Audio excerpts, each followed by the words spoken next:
احسن طريقه للاكل 5 وجبات. ده انت تعيش قد سيدنا نوح.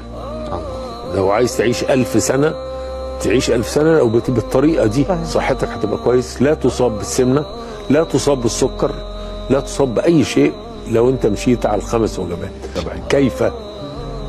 حاجتين في القرآن مهمين جدا، حاجتين بنصح كل واحد سامعني يا اخوان، في اكلك ابدأ بما بدأ به الله، وفاكهة مما يتخيرون ولحم طير.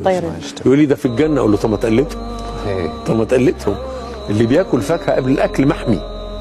الفجر خد سندوتش جبنة وشاي بلبن من غير سكر، الظهر موزة وتفاحة، العصر بروتين حيواني سندوتش، المغرب الهوت ميل بدون لحوم، رز وخضار وسلطه، بالليل زبادي وعسل نحل ونام. بس احسن نظام اكل، صحتك هتبقى كويس، لا تصاب بالسمنه، لا تصاب بالسكر، لا تصاب باي شيء لو انت مشيت على ال5 وجبات. اللي قال لك صلي هو اللي قال لك مش بحش.